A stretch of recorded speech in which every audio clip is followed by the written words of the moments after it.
Woof.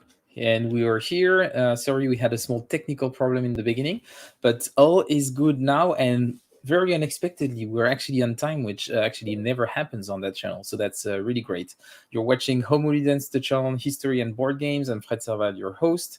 And tonight we are back for traditional designer teach and play with none other than Brian Train. Hey, Brian, how are you? Hello. Nice to have you back. And we also have Mischa with us here. Mischa, who wants to keep his identity secret for a reason that we might or might not discuss during the stream. But feel free to ask him about his discretion. And I can see that Mike is here. Hey, Mike, thanks for being with us tonight. And I can see that there were some questions in the chat before we started the stream, and I will bring them up when I get there. And we have Kevin. Nice to have you with us, Kevin. That's very cool. Molotov Cockatiel, a classic. Hey, everyone. But yeah, that's really good. Quite a lot of activity in the chat. Cool to all have you here. So tonight, as you might have seen, we're going to be playing Algeria by Brian Train. That was released, I think, for the first time in 2000, right? Was that the date for the first release of the game? That's right. That was the first edition of the game that came out through the Microgame Design Group. Yeah. And you had different versions, I think 2 or 3, and the latest one was in 2016, if I... That's right. The latest edition is from One Small Step. It's the folio version, and it's the one with the best art, the best components, and there were some significant changes between the first edition and this OSS edition. So, and it's also the one that's most commonly available, still on sale. So I think they got a garage full of copies of this somewhere. But it's, as far as I'm concerned, it's the authoritative edition. Okay, great. But yeah, in that case, if they have spare copies, I would be happy to have a review copy. You can tell them that they can send one over. I would be happy to review the content and maybe make an actual review of it. Yeah, it's a funny relationship with the publisher, but anyway. It doesn't hurt asking. I always ask for free games anyway, especially if the relations are weird with the publisher. It's even funnier. Hey, Peter. But yeah, so just to clarify, yes, which versions of the game exist. So yeah, pretty excited to talk about this game tonight. And just for people who don't know, Mischa is here also with us tonight. And the reason I invited Mischa is that Mischa is the person who developed the Rally the Troops module for Algeria. How are you doing, Mischa? Hey, Fred. Hey, hello. Yeah, it was actually I was planning on making another Rally the Troops module, but then I met with Brian and Fred in London, and then Fred convinced me to switch games. And after getting Sir Brian permission, that decision was made in half an hour. And Algeria was the next target. Unfortunately, I could only find the French rules on Board Game Geek, so I'd had to do some translation from the French version to something that I could understand. But that was like two publishers ago, so it took a while to get like the latest rules and get reading started. But that was a good, exciting startup for it. Good. So yeah, it's really important that people realize that the fact that this game is available on Rally the Troops is mostly thanks to me. This is what you're saying, Mischa. This is the message that you're trying to convey, right? Yeah, and all the playtesters are actually very angry at it, but yeah. I haven't done much. Wait a minute. I just need to block a porn bot on Twitch, which happens once in a while. I'm really sorry about that, but I think it should be fine now. Good. We can go back to Algeria. But yeah, thanks again, Mischa, for actually being here tonight, but also for your work on Rally the Troops. I think it's one of the first module that was developed by another developer for Rally the Troops that Tor authorized. So I think it's also a great sign to see that more people are starting to develop modules. So I guess that we can expect maybe more contributions in the future. Are you working yourself on other modules for Rally the Troops, other games? So I know there are like a couple other developers working on other modules, but they're not finished yet. Okay. And I think picking something like Algeria, which is like I'm not sure, like a moderately heavy game, was a good first starter instead of going with something crazy. With hundreds of pages of rules and thousands of counters. I mean, so it's good to get going because you have a new platform to learn, and also of course learn like which are the the choices that Tor has made, because there's a definitely like a consistency between all these different games in terms of color palette, in terms of what kind of gameplay logging is there, what kind of interaction is there. So there's certainly a learning curve for any kind of developer to make games for elite troops. So something like Algeria was a good first pick. Yeah. And after that, I just released Votes for Women. Oh, you did Votes for Women? Yeah, that was my second game. Oh, that's awesome. Actually, I wanted to like announce it on this show, but we were already finished a week or two ago, so I couldn't wait till for Fred for it was final released. announcements. It was released, I think, early this week or late last week. I don't know. Yeah, Friday. It was released on a Friday. It was on Friday. I saw the tweet from Kevin actually talking about it. I was super excited about it. I think it's, and of course, Kevin has already played 200 games on it. So it's well exercised. So for people who don't know, Kevin is a bit of a shark on Rally the Troops. He's always there. Like I think that most of the games that I played of Shores of Tripoli has been actually against Kevin, because I think he plays most of the games of Shores of Tripoli and Rally the Troops. So he's always here, and I guess he's doing the same for Votes for Women. So we'll try to maybe start a game this week, and I don't know, 90% sure my opponent is gonna be Kevin, and I'm gonna get trashed. So we'll see about that. But yeah. It's really cool. And I can see that Alan is in the chat. Nice to have you, Alan. And we have Richard Archambault. It's been a while. Nice to also have you here. And yes, the implementation for Votes for Women looks really, really amazing. And it's really fun to see the platform expanding. So that's really cool. But thanks a lot for your work, Mischa. I think this really, as you know, it's my preferred way to play currently. Rally the Troops, I'm always excited to see more games being released on it. And yeah, thanks for doing all of this, because you're doing it for free, to my knowledge. So yeah, that's awesome. And I wanted to thank you for letting us have fun on this awesome platform. But maybe now back to you, Brian. I wanted, before we started getting into the game of Algeria, and for you to give us an overview of the rules, so Mischa and I can start playing the first few rounds of the game, just to demo a bit how the game works. I wanted to talk a bit about the design process of this game. And so you've made actually 2 games on the War of Algerian Independence, and I was wondering what made you want to make a game on this topic in the first place. Well, thanks a lot, Fred. Thanks for inviting me, and thank you, Mischa, for going to the work programming this game for Rally the Troops. It's a great site, and I'm very grateful to your work. I'm happy to see so many people show up today. I'm happy to see Neil Durando, who I haven't spoken to for a while, but Neil back in the day played quite a bit of Algeria with some friends, and I'm quite pleased with that. The game has attracted a little bit of attention over the years, as Fred mentioned.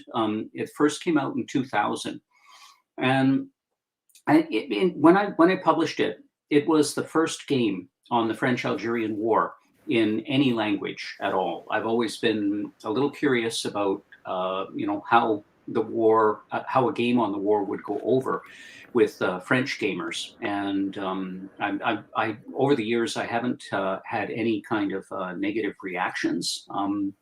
I would think, I would guess probably the people who are like negatively opposed to, a game on this war would probably be opposed to war games in general. So I wouldn't hear from them anyway.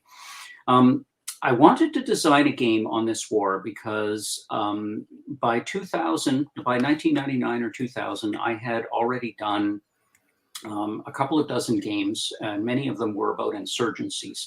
I had already done a couple of games in this system that I call the 4-box system. The predecessor of those was a game on the Tupamaros of Uruguay, the urban guerrillas. I did that in 1995. And shortly after, I developed the system used in that game into the 4-box system, and I used it for Sendero Luminoso, the Shining Path guerrillas of Peru.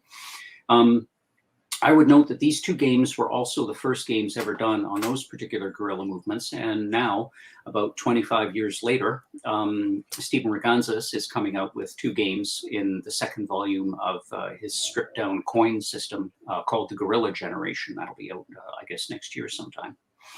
But I started writing a long time ago about urban guerrilla warfare. And of course, one of the first games that I designed around that was the Tupamaros. But another really interesting case study, of course, is the Battle of Algiers in 1957, which is an interesting study of an urban or the urban component of a particular insurgency. And so I had done, even from the early 90s, I had done some reading about this, and I thought, oh, this would make an interesting, game eventually at some point. But I wanted to cast a little wider and take in the whole measure of the war itself. So not just the Battle of Algiers, but the independence struggle and the idea of foreign sanctuaries, that is Tunisia and Morocco, and the war effort, of the FLN in France, and of course, the efforts by the French government or the military and the government to be on the same footing. So I put that together. I already had the 4-box system that was more or less, the way I wanted it. And so I put that together. And as I said, it came out through the microgame design group. Shortly afterwards, it was picked up by Fiery Dragon Productions, and it was in a cardboard box with die cut counters. And then over the years, the final edition was the One Small Step edition in folio, which is the one we're going to be playing today. And as I said, it has the best art and the best components. And there were some significant changes that I made in this last edition that were informed by some reading and research that I had done in the interim. And also at the time that I brought out this new edition, or the final edition, that was around 2015 or 2016. And by then I was working on Colonial Twilight. And there's there's a linkage there, because this was the first, this game that we're playing today was the first game ever designed on the French-Algerian War, and Colonial Twilight is the third. The second came in between. It's Ici c'est la France, by King Kamger. Yeah, and so Colonial Twilight is the third one, and of course the two games kind of informed each other. Algeria is indirectly responsible for influencing and inspiring part of the coin system, period, as is owned up to in the designer's notes for Undé and Abyss. There's a story about there. We can get into that or not if you want. And then, of course, while I was working on Colonial Twilight, the extra research and books that had come out in the 15 years since I had done, the first game, allowed me to do a little bit more research. And of course, there's an awful lot more stuff on the internet to help the research as well that just wasn't there in 2000. But yeah, that's really interesting. Maybe we can talk about, because you mentioned this, the genealogy of like the lineage between this game and the coin series itself. How do you feel, and maybe you probably discussed this with Volko, that this design, among others, inspired the coin series, and why did it make sense for you to re-explore the game and just translate it into the coin system? What was the whole process around it? Yeah, well, thanks. It's as I said, the original version of the game came out in 2000, and a couple of years later, the Fiery Dragon boxed version came out. Towards the end of 2007, I was contacted by someone in the Office of the Secretary of Defense in the American military, who said that he had been using my Algeria game, the systems in it, as the framework for a game that he had been designing about the Iraqi insurgency. So this is 2007. Things were heating up pretty, for the insurgency in Iraq. And he asked me if I wanted to attend a special meeting of the Military Operations Research Society, which is an American organization of basically think tank professional analysts. Some of them are military, some of them are civilian, but they're all do defense-related operations research. And they were having a special workshop or seminar, something like that, on irregular warfare. This was the end of 2007, when the American Field Manual 324 on counterinsurgency had just come out. Many of the people who were at the event had participated in writing or drafting this manual. It was unusual in that the American military has produced manuals on guerrilla warfare and insurgency over the years, since the 50s and 60s.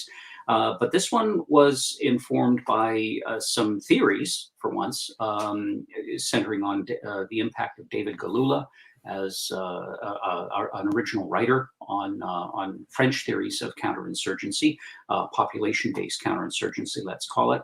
And it was also one of the first American field manuals to come out with a reading list, which made it an interesting item at the time. Anyway, this was at the end of 2007, and when I went to the event, I met someone from the CIA who was a teacher at the Sherman Kent School for Analysis, and this is where the CIA teaches, gives all of its trainee military and political analysts their sort of basic instruction.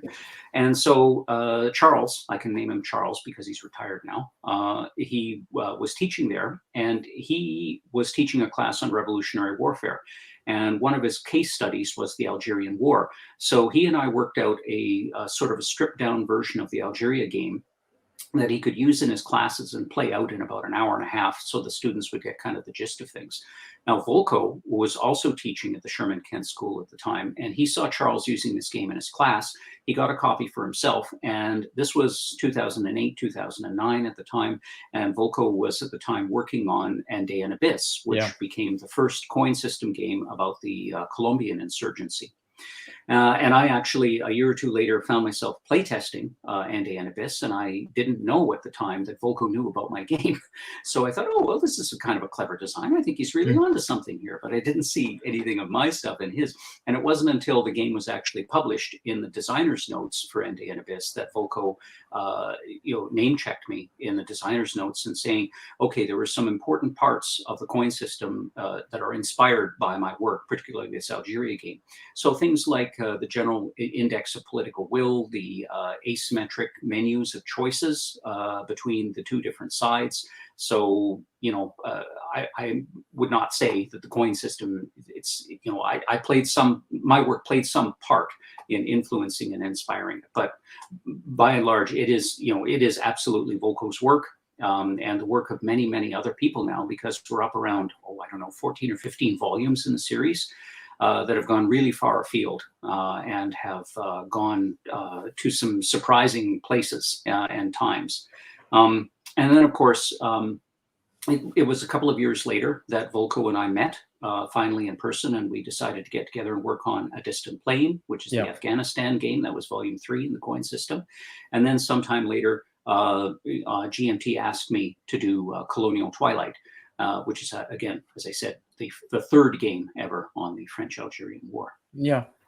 And now you're working on China's War, which would be, I think, volume 14 of the coin series, I believe, right? Because I think 13 is going to be 14. Red Dust.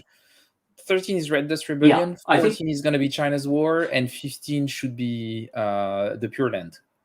Am I correct in that? I think that's... I'm not sure. Yeah. I think that's how it's going.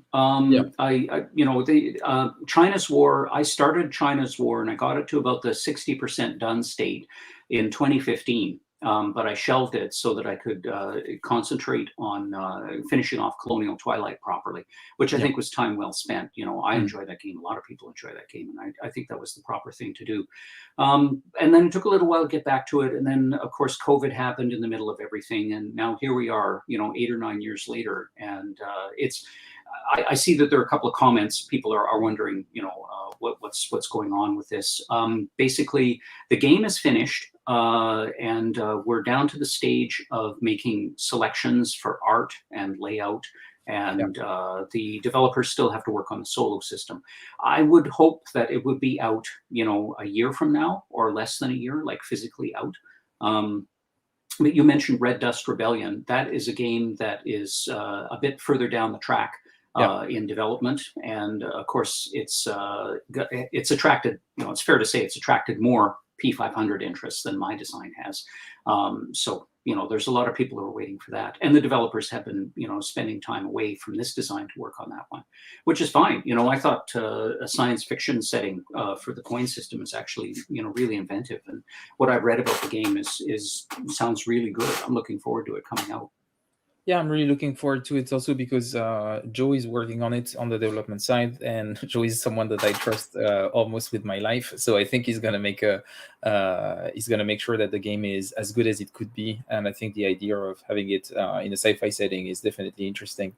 But yeah, I'm honestly more excited about something about the civil war in China, but that's maybe personal preferences. But that's also something that is. So I'm really looking forward to Red Dead Rebellion to be out, so we can actually play China's war.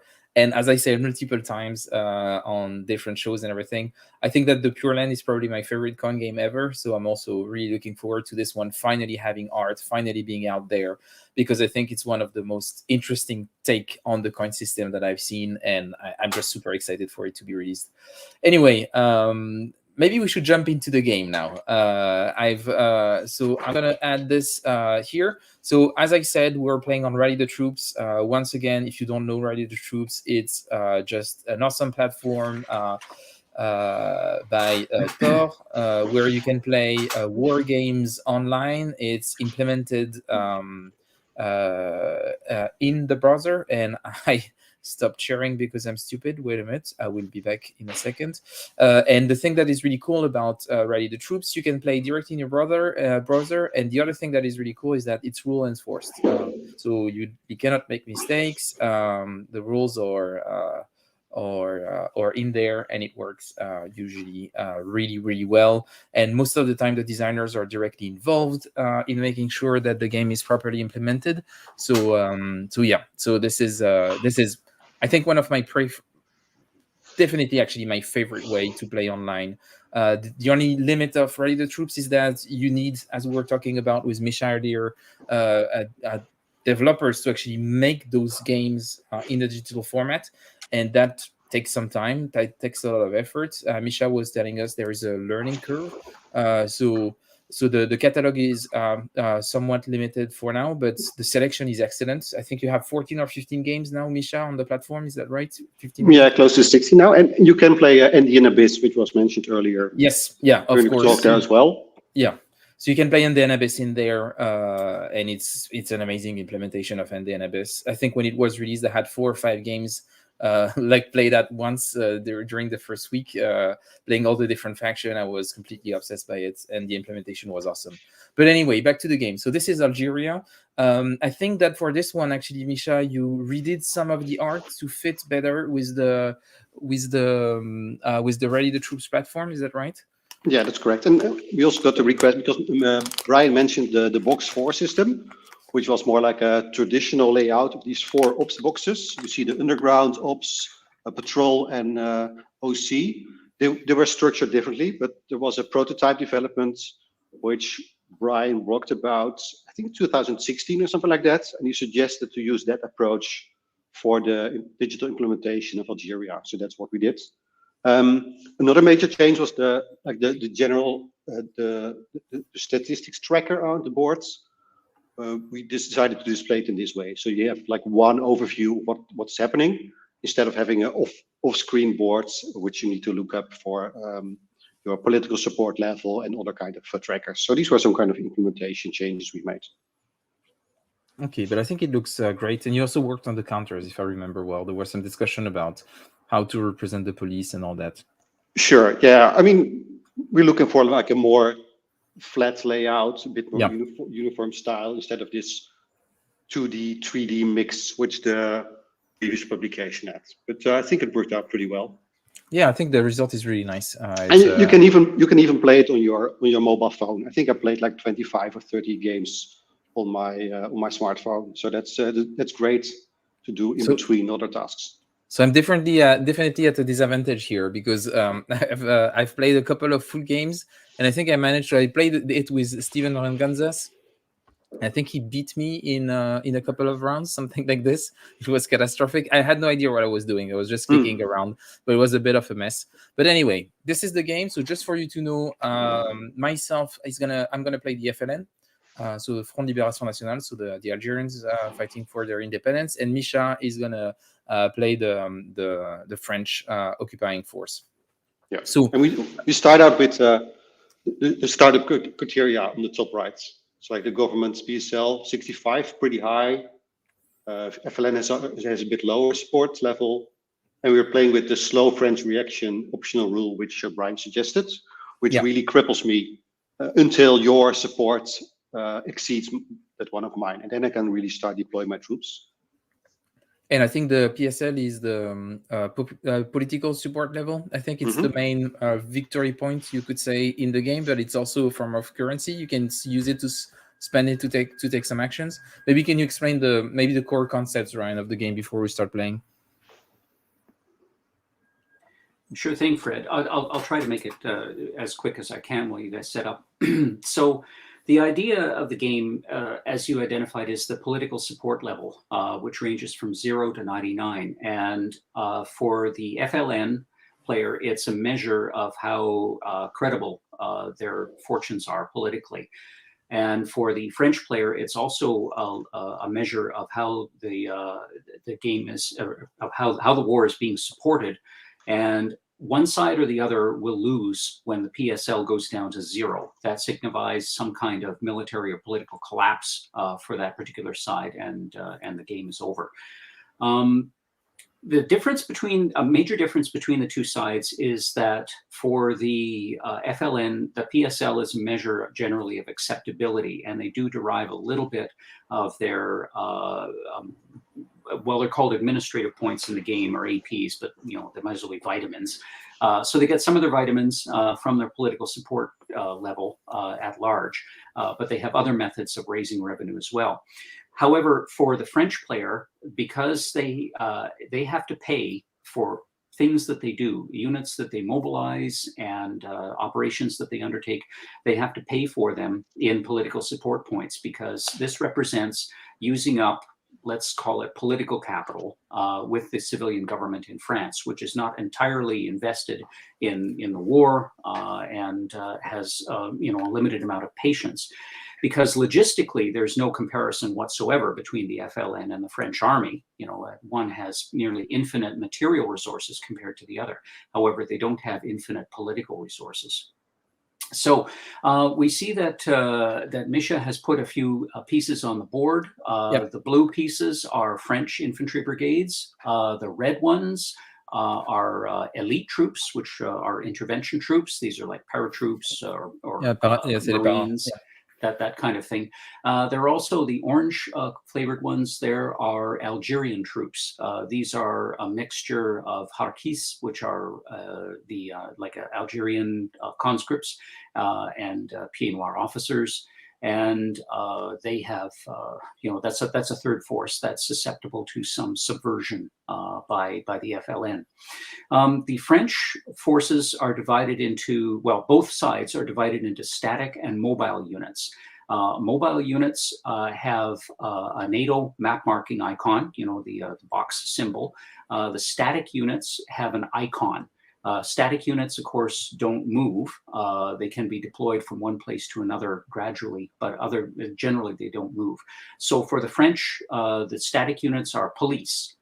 This is a representation of some regular troops that have been deployed around the country in a form of, on posts in a system that the French called quadrillage, which kind of imitates the box system or the grid system of topographical maps. So these are dispersed across the countryside.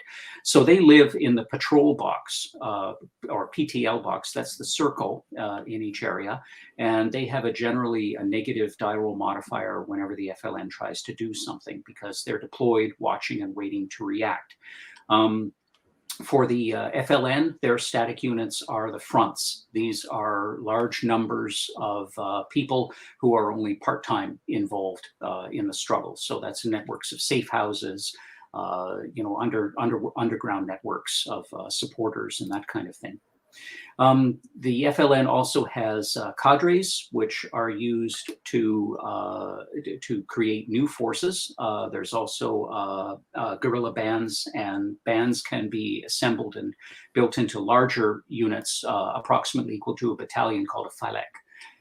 And again, for the French, their mobile forces are divided into the interventionists, the Algerian troops, the French troops. They also have some French division-size units, which have very high firepower, but of course, there's only one of them.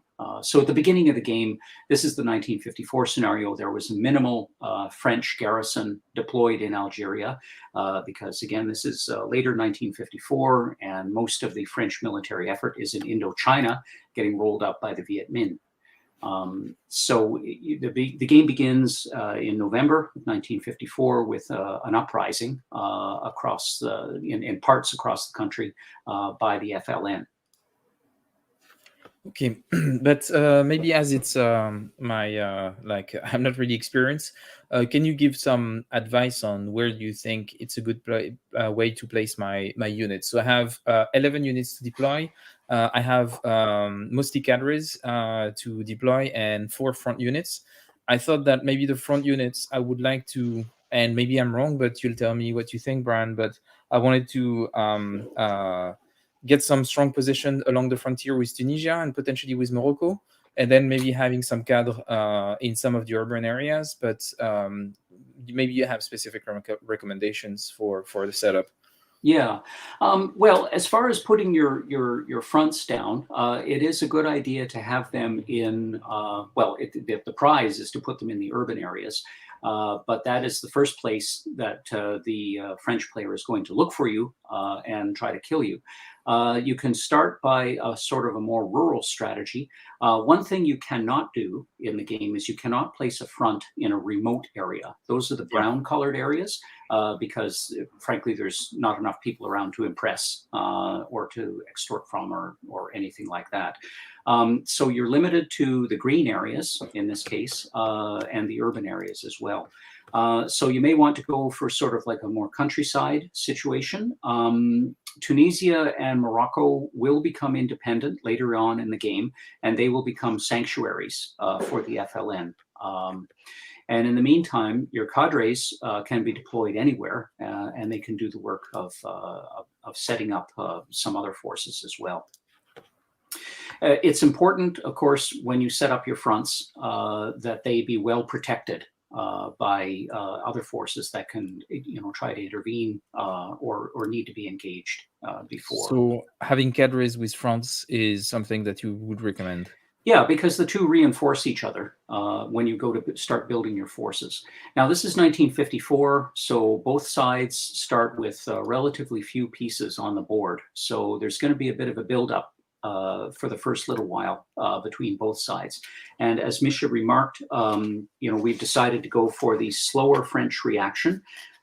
This was something that we discovered, well, didn't discover it, but it's if you allow the French to react as strongly as they want, at the beginning of the game, a common French strategy was to simply dive for the bottom as fast as possible and spend all kinds of political support points and flood the country with troops to an unrealistic degree. Because originally, historically, the French treated this initial uprising in 1954 as just more banditry. And again, they had just, were on their way to facing defeat and withdrawal from Indochina, so they weren't really able to deploy large parts of the army into Algeria at that point, because again, most of their effort was centered on Indochina. Well, that looks pretty good. Great. So first phase of each turn is to roll for a random event, I believe. Yes. Wait a minute. So I have a small problem with my screen sharing is I have something that... oh, it's very annoying. Give me a second.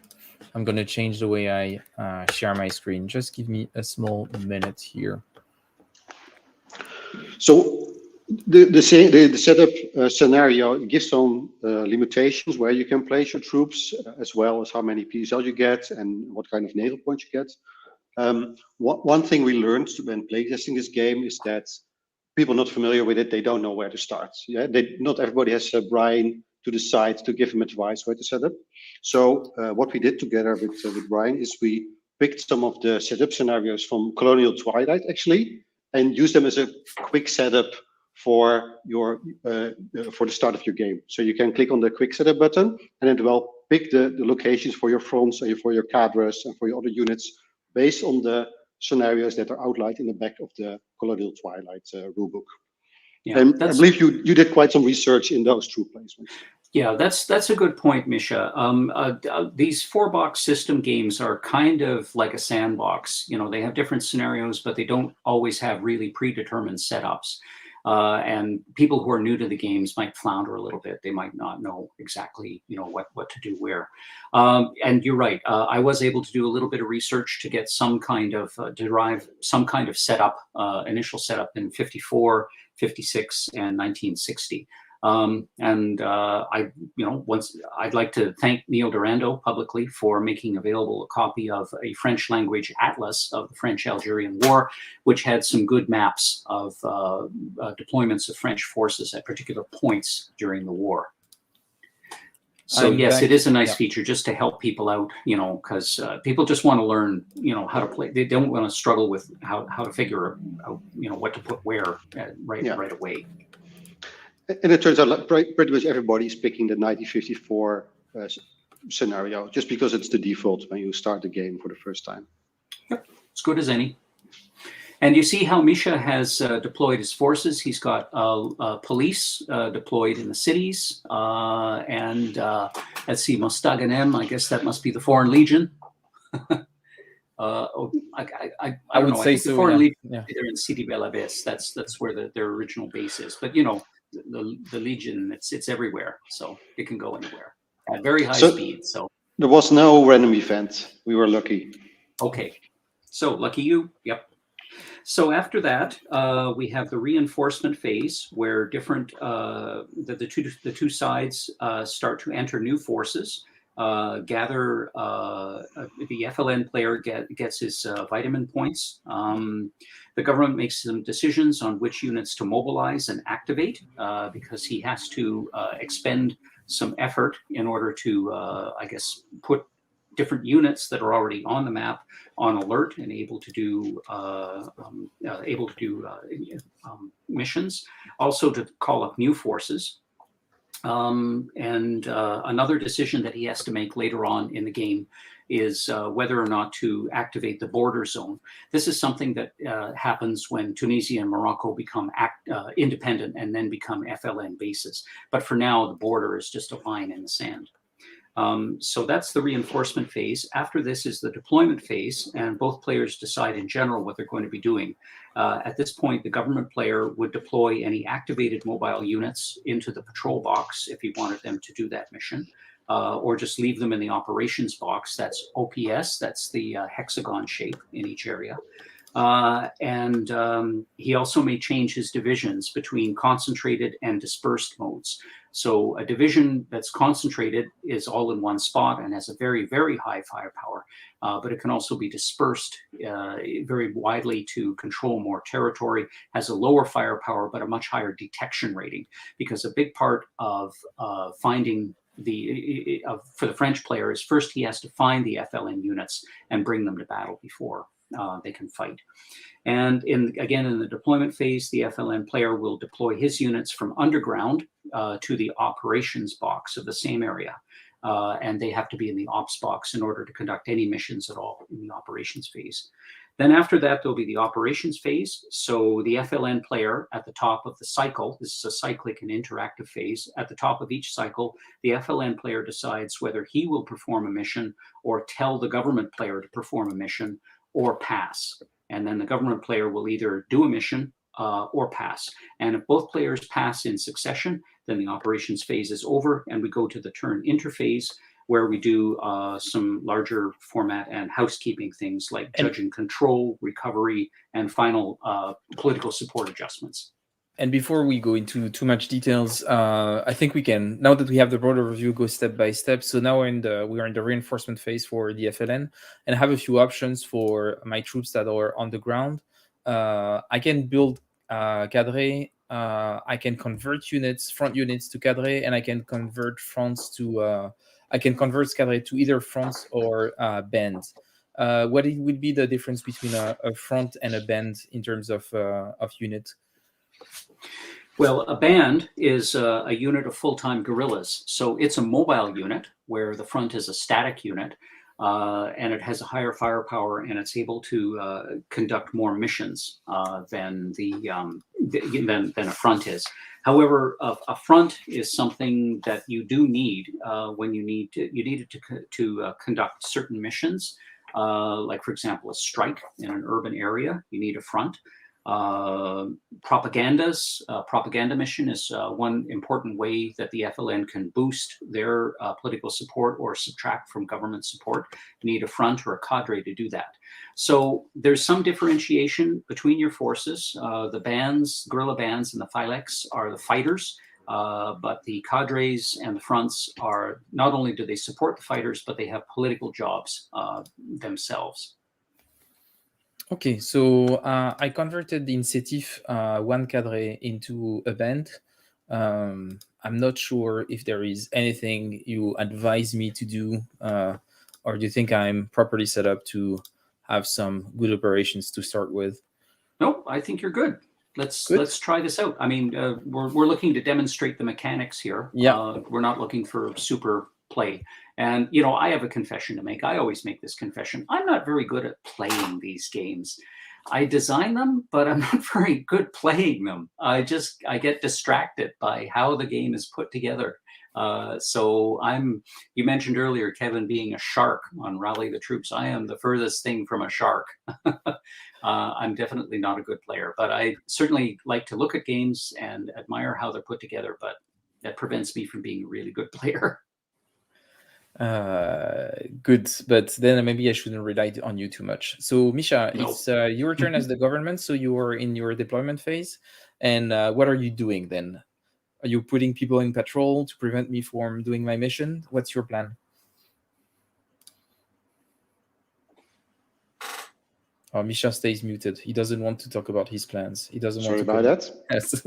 Hey, so what I'm doing in Sétif, for example, my brigade is going on patrol, so it can respond to the missions that your band is doing there. Yeah. And then doing the same in some other units. So I'm moving them towards where I think your units are hiding. Unfortunately, I only have like one elite troop to deploy in here, so I can only do so much. Yeah, I think I should be done now. Over to you. Okay. So now I can deploy some units to ops, so that will make them available to actually do missions.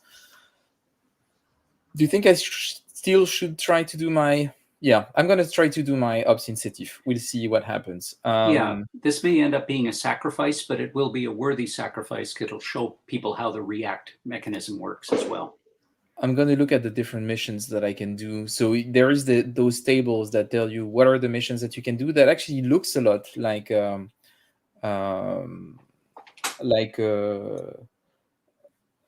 coin menu, where you have the activities, what are the conditions for this activity, what's the cost, and how it's going to be resolved. So I think I'm going to see what I can do with my band. I think probably a harass or something like this, or maybe a raid, I think would be nice. I want to do some strikes. So if I want to do some strikes, I can use fronts in urban areas. Mm-hmm. Oh, wait a minute. Do I have this? Do I have fronts in urban areas? I don't have. No, I don't think you do. I don't. However, you could do a propaganda in the urban area, and the effect of and if you do propaganda in an urban area, the impact on the PSL is doubled. Okay, so I'm gonna do a propaganda in Algiers. The propaganda can be, it can be anywhere. So maybe I don't. It can be anywhere, but it's the effect. The impact is doubled if you happen to do it in a city. Yeah, so I'm gonna try to do it in Algiers. What else could I try to do? Should I plan a lot of actions, or maybe not too many? I think at this point you're pretty thin on the ground. He's thin on the ground too, but you may end up losing people a lot faster. I would not be too confrontational at this point. Yeah, maybe just a couple of little things. and thank you, Neil, for your comment, which Fred has just highlighted here.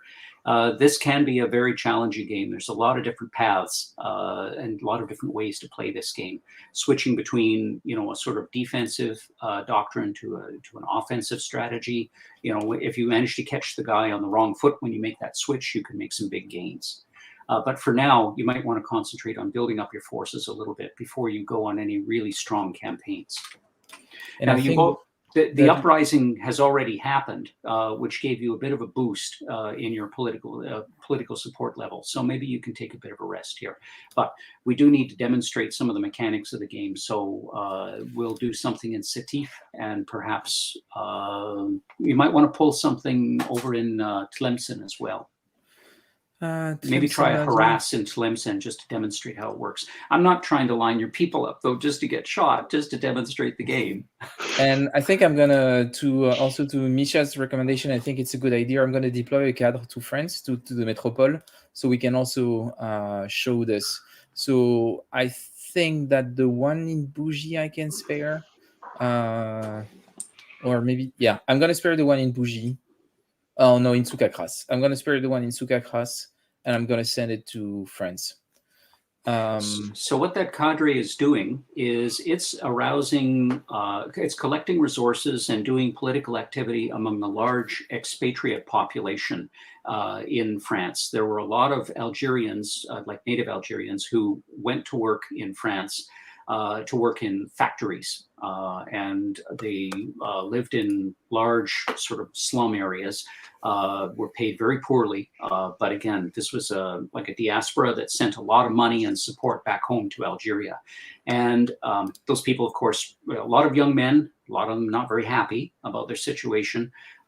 So this was a good way for the FLN to extract some further resources and do some political organizing in France itself. And I think I'm going to start by doing a small raid in Sétif. This is what I would do. So everything is resolved by a die roll, correct?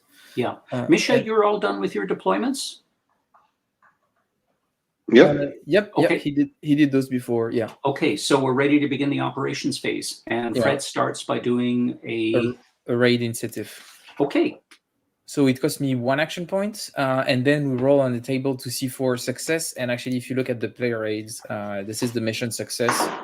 So there are DRMs depending on the situation. I think this one I actually have a -2 DRM because there are 2 units in patrol, right?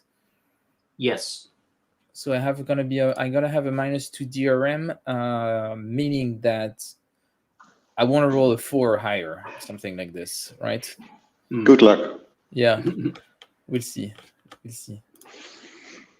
And I rolled a 3. So right. So now I can react, but I can choose to react with my brigade or not. So maybe we can talk about the result of a 3. So a terror marker is placed because on a result of a 3, -2, it went to a 1. So it's the result is 1+. So that means that my unit has been neutralized, I believe. Yes. You do gain 1 AP though. And as you noted, the area is terrorized. So we do that resolution, and then Mischa gets to do the react.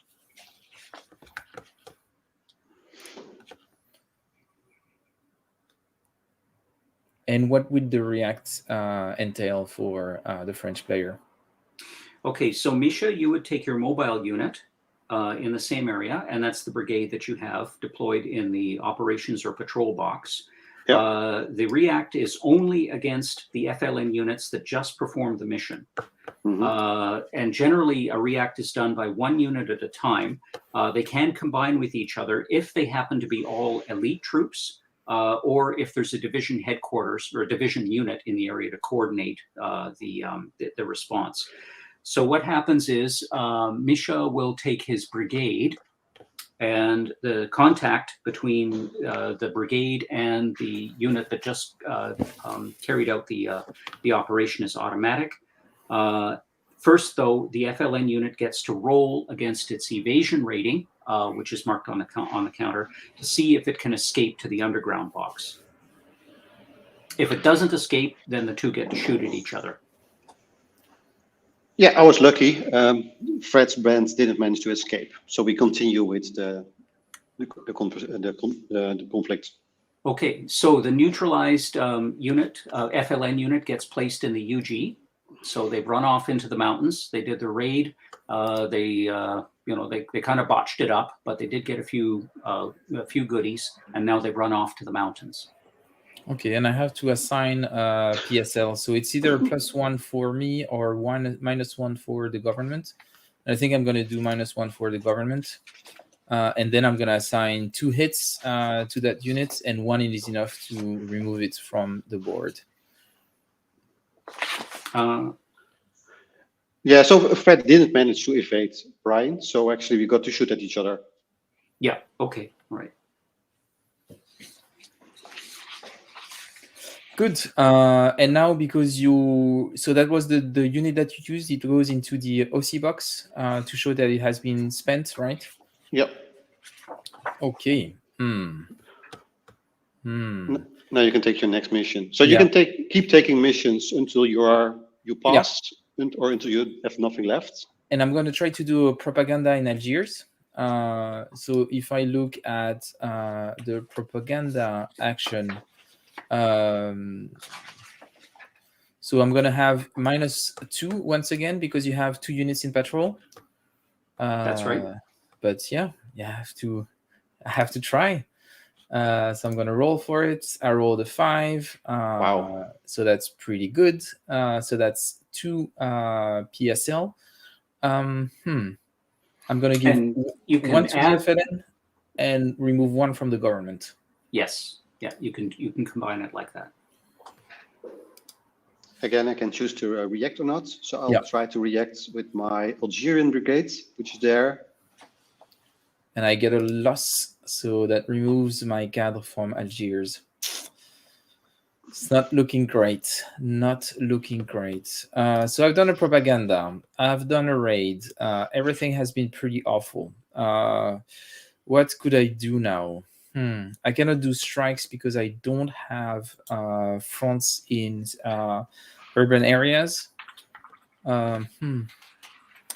I can do some propaganda, I guess, in France.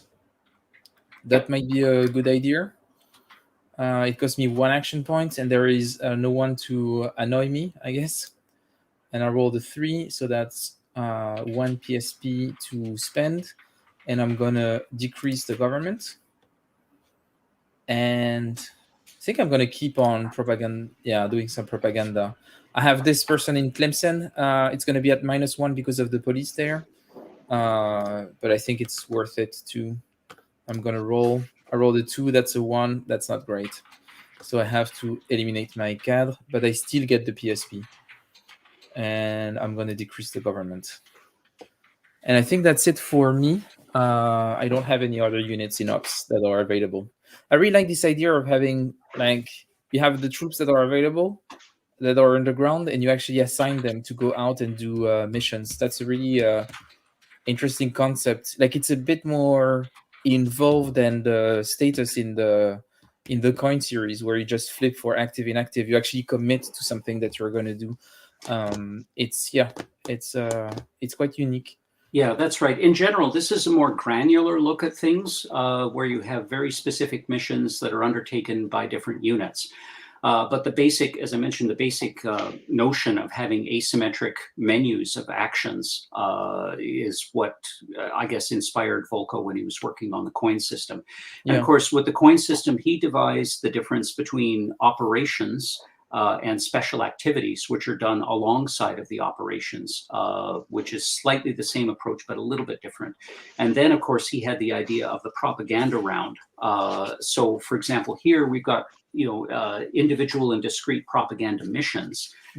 But here he had the concept of the cyclic propaganda round, which reflects the sum total of many, many small missions like this. So it's a little bit of a smoothing out, and it's a little bit of abstraction, but I still think quite appropriate for a very strategic scale game that can play, in a shorter period of time than one of these games. As I said, these ones are more detailed. and they can take a bit longer to play. But of course, there's an awful lot more for you to do, a lot more dice to roll. In a coin system game, you hardly ever roll the dice at all, except for some things. But this is certainly a lot more die rolls. However, there's only one table generally to look up.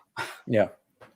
So now that Fred has passed, there are 5 kinds of missions that I can do, and they're totally different than the ones that FLN does. So the first mission type I can do is flush, which is try to, flush out units and attack them. However, I cannot do them because all the units are hiding underground, or I don't have any troops present.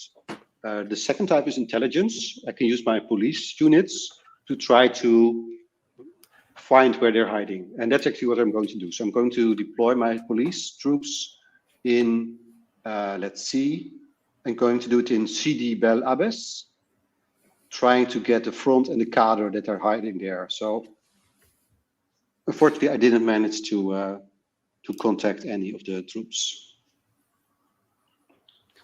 Going to try it again. I can only do it once. No, I can do it all the time, but it keeps costing me 1 PSL. That's so right. I need to, Yeah. But I'll try just to, unfortunately, with only 1 police unit, it's not very likely that I would actually find anybody. So what typically is a better strategy to flush out units is to use a to use a suppression mission in a unit and neutralize everybody. But I cannot do that at the moment. Try to do intelligence once more. No, nothing. So I'm going to pass and ending this turn. And now we have the interface. So in the interface, I guess we're going to check for control, and that's going to have an impact on the number of AP and PSL that we get. That's right. Yeah, and I get 1 point because I'm controlling 6 areas, and Fred is controlling 3 areas. The way we decide control of an area in the game is there are 3 control points for each FLN front or dispersed mode division, and every other unit contributes 1 point. And neutralized units do not count for control of an area. Now, if one side has twice as many points or more than the other, then they automatically get control. But if it has more but less than twice as many, then it's settled by a die roll.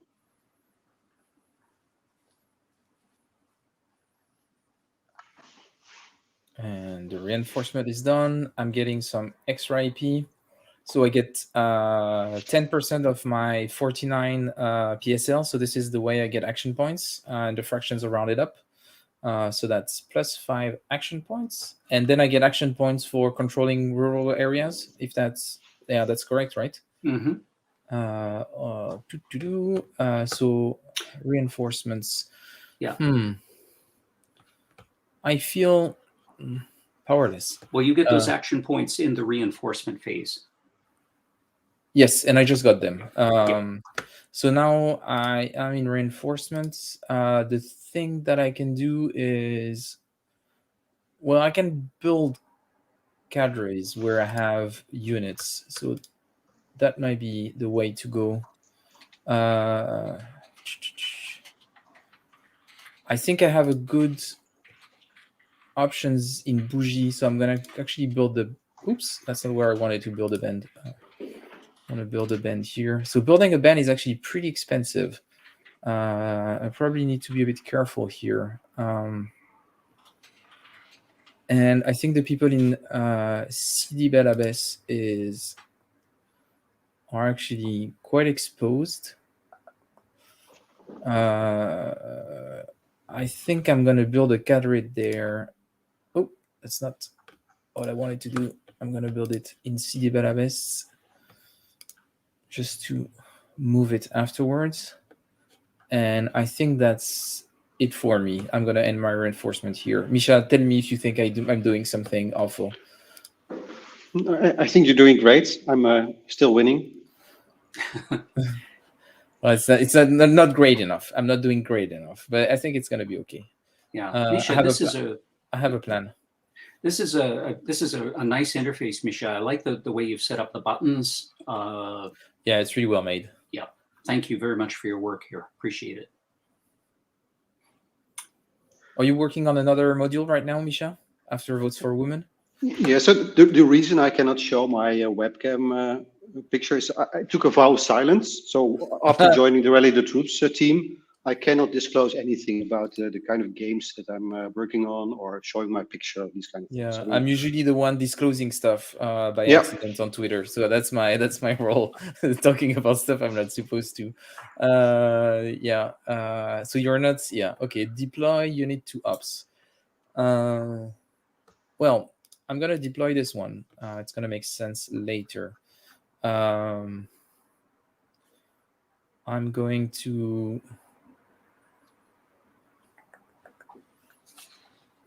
deploy. What do I want to do?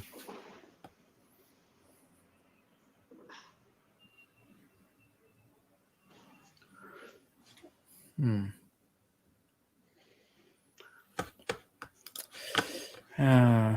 going to do this. See, there's that "what do I do now" feeling. Yeah, it's pretty awful. You could try to infiltrate the urban areas. It will take you a couple turns, but that's what I was. Strategy. Yeah, that's what I was thinking about actually, and that's why I put this cadre in ops in CD Balabès, and because I was thinking that I could move to Oran, and then having the other one moving in Mostaganem, and I think that's. We'll see. That's going to be what I want to do. I'm going to do some moves first, and I'm going to move this cadre to Oran. If you can. Oh my god! I didn't remember that you actually have to roll for success. So I rolled a 1. So that cadre just got caught by the police when entering Oran, or probably got caught by the. That's pretty bad. Come on. Okay, this one succeeded. I rolled a 3 -1 for the police in patrol, and I could move in Oran, so I'm done. That's bad. I'm gonna do some propaganda in Tebessa, and I'm gonna roll, and that was good. So +1 for the FLN, -1 for the government, and you can react with your police. No, I cannot react with my police, but I can actually air mobilize a unit. So but I'm not going to waste my air mobile units on this. I'm not going to react here. Okay, you're big mistake. So there's quite some chrome here. You can air mobilize units. You can have air strikes. You have naval defense to help you protect. You can protect your borders. There's a lot of stuff you can do and spend your PSL on as a French player. I think I'm gonna try to do a harass, and I'm gonna harass with that band here, and I'm gonna harass that that Algerian troop, and so we both rolled. It's 3 each, so 0 hits. That didn't work. Can still do some propaganda, so I'm gonna do some propaganda in the metropole. And that's not great, but good enough. And then I can still do another propaganda in Bougie, and you only have 1 unit on patrol now, so maybe that's not too bad. Yeah, that's okay. That's not great, but that's okay. And I'm going to remove 1 government PSL, and that's it for me. So yeah, some propaganda, some harassment. Actually, the harassment was interesting because it removed some units from patrol, so that gave me a few options. See you soon, Mike. Thanks for dropping by. I'm air mobilizing my elite units, so it will fly over from Sidi Bel Abbes to Bougie. But you evaded, so I just wasted some resources on that. Oh, so you're getting worried in Bougie. So I'm gonna pass. I'm gonna let you do your actions now. You should be worried. So Brian, while we were playing, I was wondering, did you play Ici c'est la France by Kim Kanger? No, I've never played it. What? I'm sorry, but I have never played it. I've read a lot of reviews of it. I've looked at the game, but I've never owned a copy. I've never played it. One thing I did notice about the game is, of course, it's a more, how shall I say it, a more literal reflection of the way the war went historically. So Kim went out of his way to put in, historically accurate unit designations and these sorts of things. And also there's a sort of a scripted quality to the game, where you go year by year, and then the attitude of the Pied Noir also has a marked effect on what the French player can and cannot do in the game. So his is a much more, in my view, again, without having played it, in my view, it's a more detail-oriented and more historically, it's more wedded to the historical rollout of things. Whereas this game here, I really don't have all that many unit identifiers. It's all kind of abstracted and smoothed out. And in general, it's like more of a sort of a sandboxy type game. Now, there are lots of random events, that are reflected in history, but they're not scripted, they're not inevitable, but they can happen. So there is that. So it's just, it's as I said, it's the second ever game, on the war. And it's, I guess, a more sort of literal and historical reflection of how things went, actually. But if you want, what we could do is have like we could play it a bit on Vassal if you want to do a stream of it where we play it on multiple sessions, maybe playing a couple of years so you see how it unfolds and everything. And because it is quite different. As you say, there is a lot more detail in the unit designation. The cheat pool system for the event that you see along the way makes it a bit more like deterministic in the way the events unfolds. But I think there is some interesting aspects to it. The thing that I really like is this idea of having this mini game around the intelligence combat within the war, which I think was quite critical. And you really made an effort, a dedicated effort, to actually modelize this. But it fits weirdly within the system. But I think there is a lot of interesting ideas, especially this idea of troop density. You don't visualize all of the troops, but you just have the level of overall military presence, and you only focus on the troops that matter. It's actually quite interesting. But yeah, I also like the intelligence aspect. That's something that's not often done in games. And of course, many games, well, not many games, because there aren't very many games on the French-Algerian War, but a lot of them seem to derive inspiration from the movie Battle of Algiers. And there's that famous scene, of course, with Lieutenant Colonel Mathieu talking to his officers, and he's sketching out the organogram on the blackboard of the cellular structure of the FLN and how they're going to infiltrate and break up that network.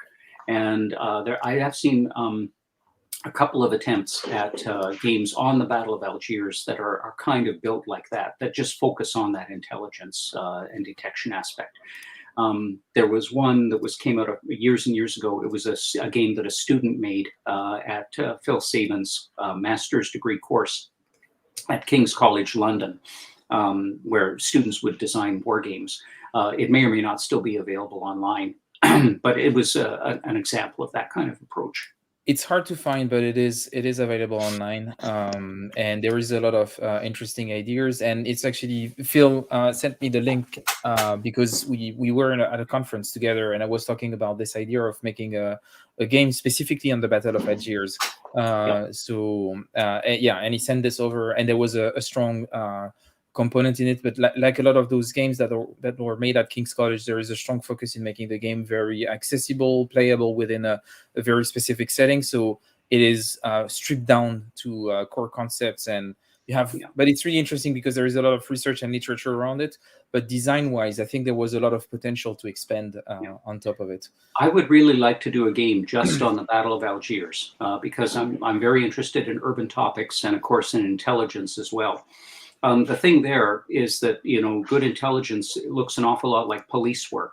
And that's not the most exciting thing that a wargamer expects to play. Oh, for fuck's sake. Sorry. Yeah. Uh-oh. It's just yeah. I lost. I lost the cadre in Oran once again. But I still have. Okay, I'm gonna do this, and I'm gonna do that. Okay, that was bad. But yeah, I've started working on one actually. I got inspired by the guerrilla generation originally because you have this module in it that is an urban insurrection. But I wanted actually to move away from the coin system for this one and have a stronger focus on the intelligence part. And yeah, just have more fun with the design. But I've started working on something. Once I have something that looks like something, I would be happy to share it over with you to get your inputs on it. Excellent. Look forward to it. Gonna work on some propaganda. He didn't die. No, he didn't die. That's perfect. +1 FLN, -1 government. Yes, they are, and I'm very rude. So, and the more upset I get, the more I swear in French. So that's just something to get ready for. Nom d'une pipe. Non, c'est rarement nom d'une pipe. So that would be pretty unusual for me to say nom d'une pipe. But yeah, wait a minute. I'm gonna get closer to. I'm gonna go here. Ouais, bah du coup, prépare-toi, ça va arriver. I'm gonna roll a bad roll and I'm gonna say awful words soon. I'm gonna harass. And I'm gonna harass some of those Algerian units. And oh my god. 1 hit on government and 3 hits on the Algerian brigade. That's really bad. I have to attribute 2 hits, so that's going to be a loss. Not doing well. But I feel like I'm spreading, and I hope that that's going to be a problem for you at some point. So it's interesting, this turn, my PSL dropped below your level. So now I actually got to respond seriously and deploy a lot of units. Yeah. Of course, the drawback is that it really costs a lot. So I actually dropped below 30, which is quite risky, because then the OAS can join the game. That's right. And Mischa is now at risk of having a coup d'etat inside the French government, which generally will not be good for him. But if he gets the right kind of compliant government installed in a coup, it could give him a big payoff as well. Bit of so he's at risk of a coup when he's at lower than 25? Lower than 30. Lower than 30, okay. I'm going to pass and leave the government to perform some missions, and that's going to be a lot of work for you. I got some unlucky die rolls, but overall, I think it went okay-ish. I was just really sad about Oran, but I think in a couple of turns, I'll be back in Algiers. I think I'm going to go into Constantine. I don't know. I think I have options. Oh, God, yeah, 6 hits. That sounds a bit overkill in Sukaras. I think that's, yeah. What were you about to say? If you can gradually infiltrate the cities and pull off a strike or two, that's a big hit against French support. If you can pull off strikes and propagandas in the cities themselves. Of course, that's one area he's going to generally garrison. But I see that Mischa has generally stripped his cities, and he's going after you in the field in a big way. Looks like it's working too. Yeah, it's working. It's working. But I feel like he's very mobilized now in the countryside, and I have a few cadres that are ready to move into cities. So I don't know. I feel confident. Maybe I shouldn't. Back to the interface. No coup d'etat yet. No coup d'etat. Okay. How many APs am I going to get this time? Oh, random event. NATO pressure France to boost European defense. Oh, you remove French brigade. Nice. Very nice. That's horrible. Yeah. And now OAS, which is like a third party to the game, joins the... So maybe for people to know, OAS is Organisation Armée Secrète, which was a far-right movement. Maybe you want to talk a bit about the role that OAS plays into the game, Brian? Yeah, thanks. As Fred says, this was a terrorist organization that was made up of right-wing white Algerian colonists, army deserters, hard cases like that. The OAS is automatically activated whenever the government political support is 30 or less. And when it happens, the OAS is on the map, and it will stay there for as long as the support is less than 30. And at the beginning of the turn, players roll a die to see who controls it. So in a 50% chance, the FLN player will control it. On the other 50%, the government controls it. And the government will start losing political support penalties at the end of the turn, depending on where the OAS marker is placed. So the OAS either sits in an urban area in Algeria or it sits in France. If it's in an Algerian city, it'll conduct a suppression mission, which will probably give the French public support, political support, a bit of a hit. It may or may not cause losses to the FLN, but it does automatically cause terror in the city. If the OAS happens to be deployed in France, then your chances of getting a coup d'etat are increased. So think of, people trying to assassinate de Gaulle, that kind of thing. So if the OAS, if the government manages to get his political support back up over 70, then the OAS will be removed. That's the only way to get rid of it.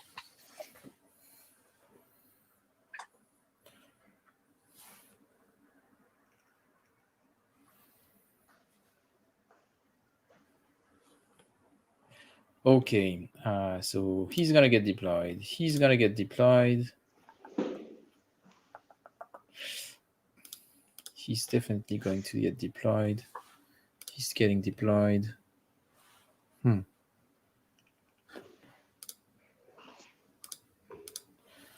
Okay. He's getting deployed and deployed. And I'm done. Oh, too late.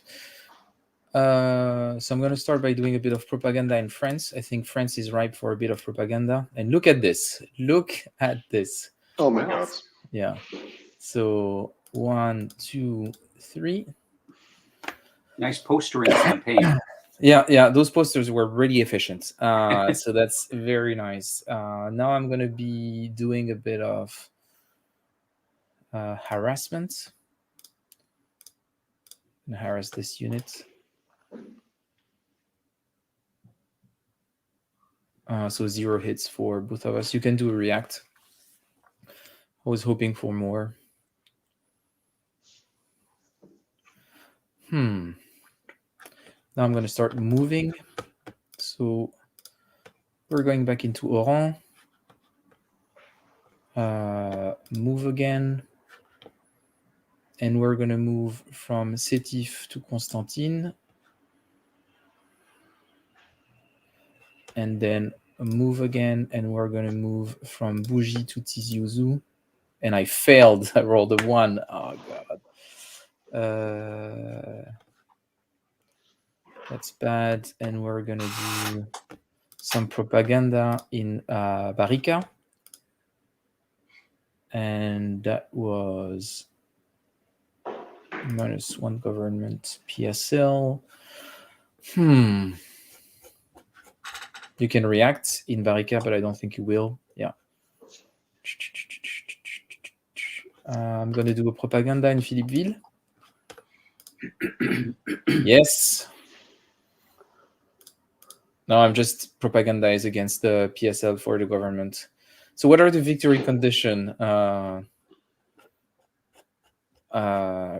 Like if I put the PSL for France at 0, is it a win?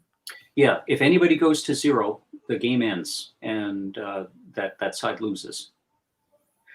So are you asking what that would mean in real life, or? Yeah.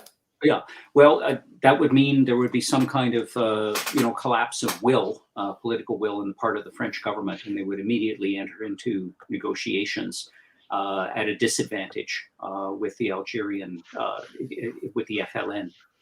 And of course, if the FLN gets reduced to 0, then probably they've been pretty much eliminated as a military and political threat.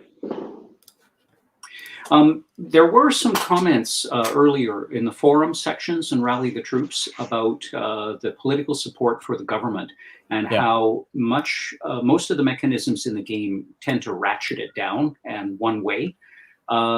We did have a couple of suggestions for optional rules that you could add that might, some modifications where the government player could do, for example, civil affairs missions in the city and have the choice of increasing their political support. So a couple of little things like that. But generally, you know, with the government player, they have to really balance how much force they can apply and use in the countryside because they have a dwindling stock of goodwill, and it's going to keep dwindling. They can do a few things to kind of feed it and put it back up, but they have to be very careful about it. Which is one way of reflecting, you know, the sort of very, very disparate, like militarily, of course, the two forces had no comparison at all. And the French army, of course, has infinite material resources, gasoline, weapons, planes, all that kind of stuff. But they still have, you know, political restrictions hampering them, or a government that's not willing to let them completely off the leash. And that's not just rules of engagement, it's questions of how many troops they'll be allowed to deploy into the country and that sort of thing. An important distinction between the Algerian insurgency and the Indochina insurgency is that Algeria was legally a department of France. Therefore, conscript soldiers could be deployed to Algeria, but they couldn't be sent to Indochina. And I think the peak French troop strength in Algeria was somewhere around 500,000, many of them conscripts. And as I mentioned before, most of them were distributed along the border or dispersed across the countryside in small outposts. And it was the elite units that did most of the fighting. Oh, we're losing Brian. So I regained control of my units that are away doing important NATO missions. Unfortunately, I need to reactivate them and pay the cost for that. So that's not really helpful. There was no... Brian, if you want to drop off and get some water, it's fine. Mischa and I can play a bit and you can join us when, so OS in Algiers, yeah.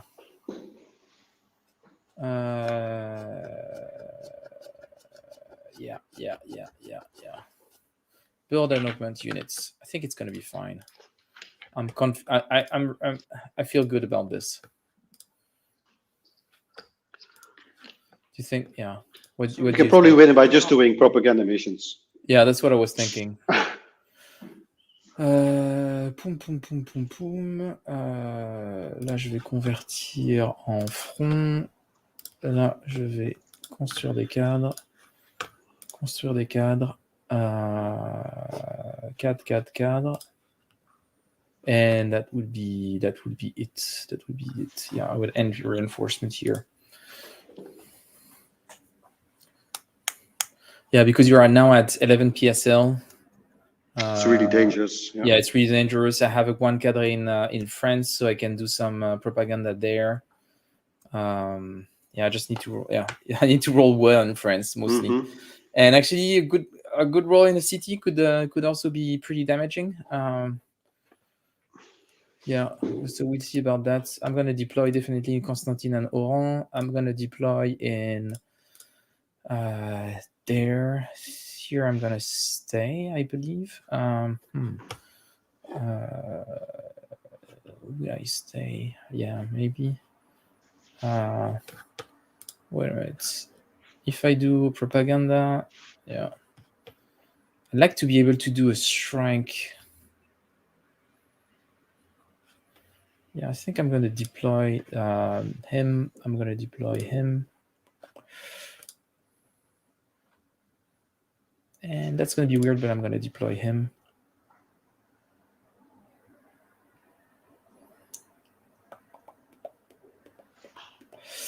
And I'm going to deploy him. That's an interesting comment by Pierre. I don't know if you want to react to this while I'm making my move, Brian. Thank you, Pierre. Well, as I was saying earlier in the show, the basic form of this 4-box system, I came about with it in 1996 with the Shining Path and the Tupamaro games. Excuse me, I'm getting over a cold. It makes me kind of hoarse. But that's almost 30 years ago. But again, it wasn't until it got aspects of this got picked up in the coin system that people really started to tweak to it. I did a really good roll in Constantine, which is really bad for Mischa. And now you evaded as well. Yeah. I mean, that's the problem. If I just respond with one unit, you can just run away. So I need to really put on full force.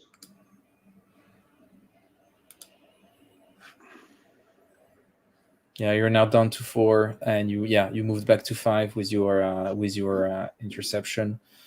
I'm struggling here. Yeah. Okay, now so I have 6 AP. The plan is to actually move this guy in Constantine. Yes, that's good. Hopefully have a strike, and then I want to do some moves here back to Oran. I'm gonna move again also in Oran. That was a fail. That's bad. That's 1 PSL for you. Back to 6.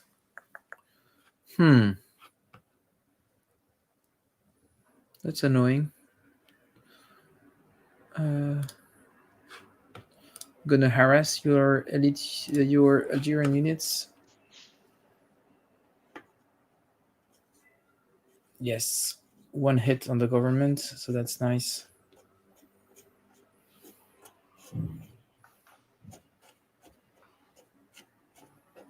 Oh, you're reacting? Oh no. Look again. So yes, again I evaded. That's pretty good. I still have 6 action points. Could do some moves. I think I'm gonna move from here to here. I will do some propaganda where I'm alone.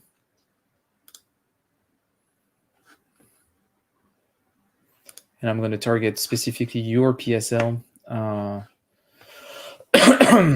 think Barika is a safe haven for now. Oh yeah, I expected that you would move in Barika. I think in that wilaya I was pretty I had pretty easy from for a while. Those mountains of Barika treacherous. And I'm gonna do Philippeville. Yeah, -2. Perfect. And that last propaganda in Tebessa is very unlikely. I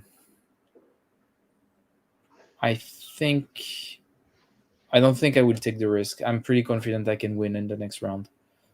Maybe, I don't know. So I'm gonna pass and let you go.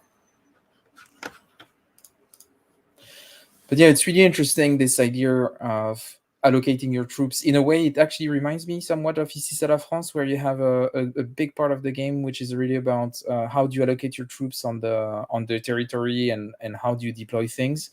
You have really that high-level view of how you're going to invest in different operations, which is quite interesting. Oh, and we actually had an event that make you...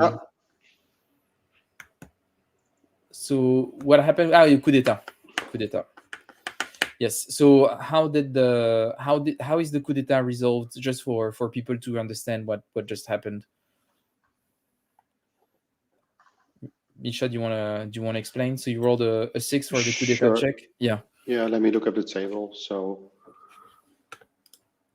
there's a coup table somewhere. Oh yeah, B2.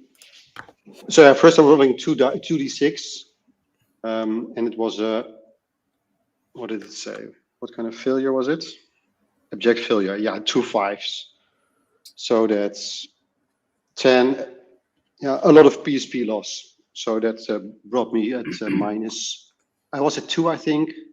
-5. Yeah, so that's beyond 0. So you won, and you had a substantial victory because you were quite high, still at 48 PSL. So what that would mean is there was a coup d'état by some element in the government that was opposed to the war. So possibly not a violent coup d'état, but some abrupt change in government. And it looks like the French government wants to get out of Algeria as quickly as possible. And probably at a certain disadvantage in the negotiations. But anyway, so that would be the end of that. Good.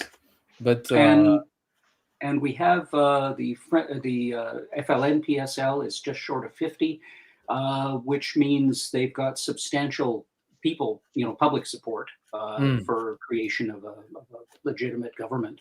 Yeah.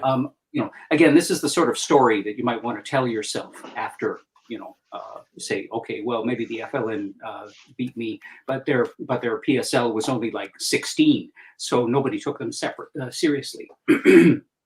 So it looks like they would have some more political work to do, but this looks like quite a bit of a mandate, from the population, or that the FLN has managed to kill off whatever other opposition organizations, independence organizations there were in the movement generally, which is what they did historically as well. Yeah, it's interesting. And how long would you say that each turn in the game represents roughly in your mind once you're playing? Like, do you think it's like a like a season, like a trimester, like 3 months, something like this? What would you say? It's really related to what is going on in the turn itself. If you've got a turn that just sees both sides building up and maybe moving around a little bit, that would be a longer period of time, maybe a couple of months or several months or more. Could even be half a year. There were long periods of inactivity during this war in 1955 and 1956. On the other hand, if you've got a very kinetic turn going on, a lot of harassments and strikes and reacts going on, that would be, about a campaign length, maybe a week's or a month or two at most. There's no really hard equivalent of time to each turn. That's another aspect of a lot of my games about insurgency, is that the time and space dilemmas that people, who design games on conventional wars have to worry about. I try not to, I generally, that doesn't enter into the equation. I mentioned this game on the Tupamaros, which was the predecessor or the parent for this whole coin system. And that game took place within one city of 1.5 million people over the space of about 4 years. So the usual time and space and how far can somebody get in an arbitrary period of time didn't matter at all. So I just dispensed with the idea of a physical representation of the city and went completely to an area of what I call social sectors. Yeah, which is reminiscent a bit of Guy Debord's psychogeography, a bit like this idea of representing ideas in space. In a way. I mean, okay. In 1995, when I designed that game, I didn't understand Guy Debord. It doesn't matter. Any more than I understand him now. Yes, but no one does. No one does. Yeah. Don't get me started on this. I'm gonna have problems. I won't be invited to the Class War Games event if I keep talking. I already almost got excommunicated last time. I said awful things about Guy Debord, and I regret nothing. But great. It was really awesome to have this stream. I'm actually happy that we managed to finish the game in an hour and a half. So that was really, really good. And it was great to have you to provide some insights. So for people who are big fans of Brian here in the chat, just for you to know, there is actually a long interview that is going to be released, and I'm really late in editing. So you've probably already seen that we had that discussion where we talk about the future of wargaming. So if you haven't seen that, I really recommend that you go and watch it. That we've done for the SDEscon event originally, but then it was released to the public, where you can see that actually Brian is indeed really bad at playing his own games because he gets crushed at guerrilla checkers. So that's that. And there is going to be an actual full-length interview that is coming soon. On the show that we recorded this summer together, but that I'm really late in editing and releasing. I have a massive backlog, but it's going to be out, I promise. I'm working on it over Christmas. Had a few health issues that made me delay quite a few things, but I'm getting back to speed. So yeah, and if you want to support the show, well, you can like this video, you can share it, you can comment and say, Fred, you're awesome, thank you for being awesome. You can say that. That's just a recommendation of a comment you could make. And the other thing that you can do is actually donate on Ko-fi to support the channel. So if you donate on Ko-fi, you will have access to the Discord server and have fun with a lot of the people that you saw in the chat today. Fun people that are passionate about history and board games. They design, they play games together. It's a really fun bunch. So if you want to join that, please do. Mischa is in there, and Mischa can tell you it's actually okay. It's a nice place to be in. So yeah, and Kevin is in there. Kevin is in that group. So if you want to find someone to play Votes for Women or Shores of Tripoli, you can ask him in that Discord server. So you can donate. The Ko-fi link is somewhere on the channel, maybe even in the description of this video, if I didn't forget. But yeah, it was really great to have you, Brian, once again. I hope to have you soon. There is something that I started doing that I did a bit in 2022 and that I dropped a bit in 2023 that I actually liked, and we're going to go back to this. So I'm going to do this with Volko in January, but I would like to do that with you also, Brian, is asking a designer to do a teach and play, not of a game they design, but of a game they love. And it can be something that is a bit old school, so think about it. And I think in the discussion that we had about the future of wargaming, you mentioned a lot of games that you think got a bit forgotten and everything. And I think it could be cool if there is a vessel module for one of those older games to actually play this. So I'm gonna invite some designers to do teach and plays of game that they love. So the first one should be, as I said, in January with Volko. Brian, let me know which game, when, and we could do this. And I expect, yeah, to invite a few designers like this. Maybe John Butterfield. Also, we were having a chat about doing a couple of videos in the future, one on Downfall and potentially one of his older game, but that will be a surprise. We'll see about that. But there is one game that is relevant to the stream that we just had that I think would be really cool to feature on the channel, but I won't say more. Yeah. And the other thing that I wanted to ask you is, I recently got a copy of this. I don't know if you know this game, Brian. Yes.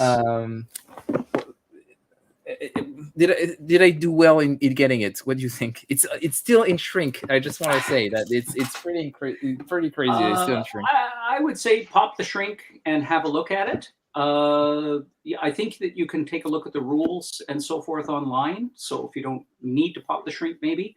It was a really interesting item when it came out because there were very few card games that were just card games. And it was an interesting notion.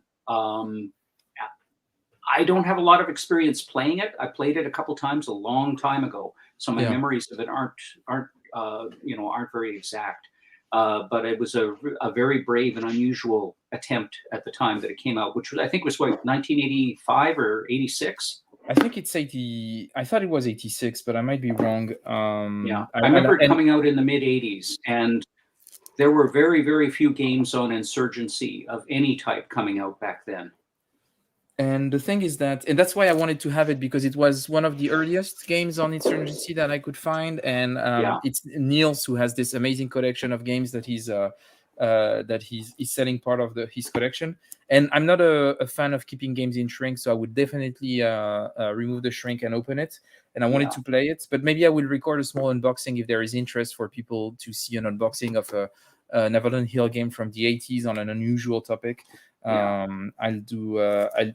record a short video like we did for D-Day. But yeah, and I think it could be cool. I don't know if there's a Vassal module, but that's definitely, I want to explore some older unusual designs like those. I think that I was already exploring this, but I think after the discussion that we had this summer, it motivated me even more to do things like that. I think there is a lot of value in exploring games from the silver era. We're gonna call it. Yeah, it's an unusual treatment too, in that it's a card game. There is no map, and that was an unusual way to approach things back then as well. So just dispensing, with the map completely. It's a more common approach now, but for 1985, this was pretty unusual. Yeah, and card-based games are good because, again, they allow you to dispense with a lot of these time and space dilemmas, and it's cheaper to put a deck of cards together than to have a die cut counter sheet. The other thing that I love about this game, and people will understand, people who know me will really understand, is in the rating that you have at the bottom here, it does already say complexity and solitaire suitability, and it doesn't say low solitaire suitability. It says none. You don't play solo. Okay? Is it clear? There is no solo bot for this. You find a friend. Okay? So I like this. None. So it's like, please go outside, find some friends to play games. Stop trying to play alone. Enough is enough. You need to find friends. Good advice. Yes, exactly. But player 3 to 6, that looks really awesome. 20 minutes per player. I really want to try this. It's I will keep you posted on how my exploration goes, and we'll see. And if you want me to record an unboxing of Guerrilla and talk a bit more on the channel, of course, mention it in the comments, and I will read all this. But anyway, I think that's it for tonight. Mischa, it was awesome to have you on. It was a great opportunity to actually thank you for the work that you're doing on Rally the Troops. Of course, we always say thanks to Thor all the time, but I think it's also nice to say thanks to the other people around in the rest of the Rally the Troops community that are expanding this platform. So thanks a lot for this work. It's really amazing. And and Brian, thanks for once again taking the time to be on the show. And good evening to everyone, and see you very soon. Bye-bye. Thanks to everyone for coming. Thank you. And thanks again for your work, Mischa.